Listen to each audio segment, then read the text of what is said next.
we'll get the ball rolling. And the first person I'd like to introduce you to, we're very privileged tonight to have a talk from Tommy Sheppard. Thank you. But I certainly have no background of nationalism. I've got no background of campaigning for this. I've only been involved in the last couple of years. And the reason why I've come to be involved is really because I believe today in exactly the same things I believed in 20 years ago when I was an activist in the Labour Party.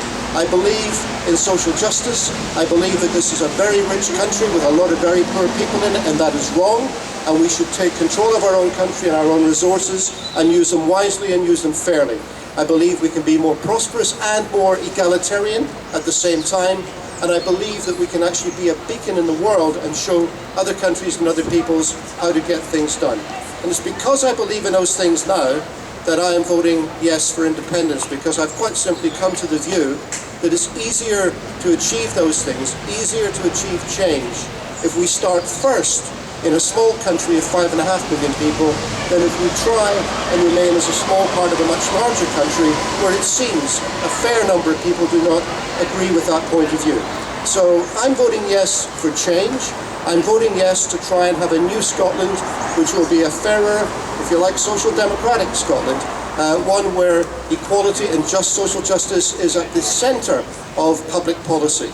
And I hope that we'll be able to achieve that. Now I'd like to talk about a couple of the reasons I was interested to see Jim Murphy on the television a couple of days ago suddenly rediscovering his socialist past, which I thought he had long since dispensed with, to be honest. But it was interesting to see him turning as a champion of the people and trying to say some things against our campaign. And he said, for example, that he had more in common with working class people in Liverpool, in Manchester and Birmingham than he does with the rich in Scotland. Well, that's true. I've got more in common with them too, and so do you. But we will still have more in common with them after independence as well. We'll still send the buses. We'll still send the buses to the picket lines.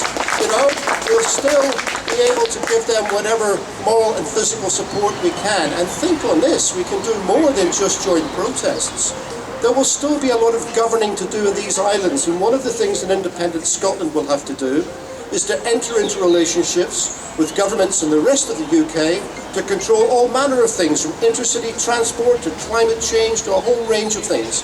And wouldn't it be good in those committees to have an organisation representing us and fighting our corner for the things that we believe in, rather than never having that voice heard? So we can actually stand up for the people of Manchester and Liverpool by having an independent Scotland that looks outward and fulfills its role in these islands and on this continent. The other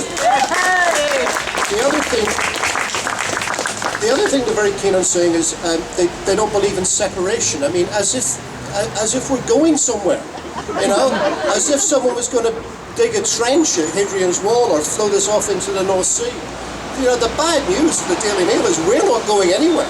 We're still going to be here, just as angry, just as belligerent, just as much a thorn in the side of the rich people in the south of England as we are today. Only we'll have our own government doing it for us as well. And I think that's nothing's going to be separate. They're not going to mine Hadrian's Wall. They're not going to put blockades on the M6. They're not going to blow up the East Coast main line. We are going to be just as connected as ever we were. In fact, I would make the argument that independence is probably going to be one of the best things for the peoples of Britain to get on together. And that actually, if Scotland has its own government, then I think a lot of things will change in terms of attitudes between Scottish people and English.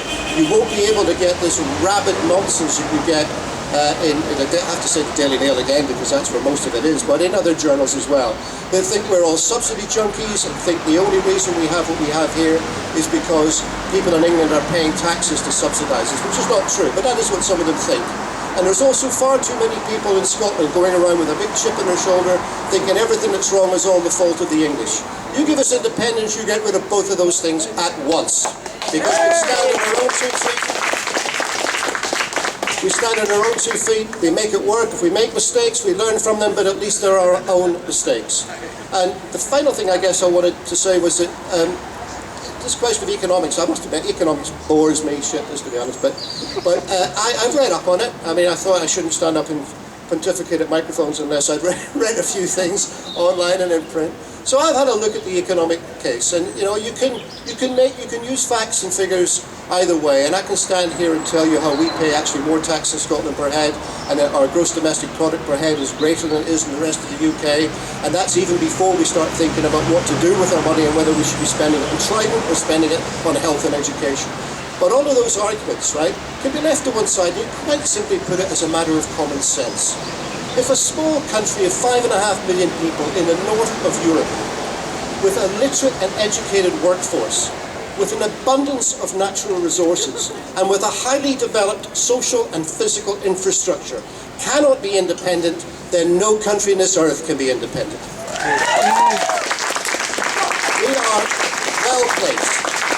We are well placed to use the resources of this country for the benefit of all of the people who live here, and to provide an example and an illustration to the rest of Britain and the rest of the world what can be done. And I predict, as night follows day, if we get a yes vote on the 18th of September, then the great regions of England will start demanding more autonomy and more control for the people that live in their areas as well.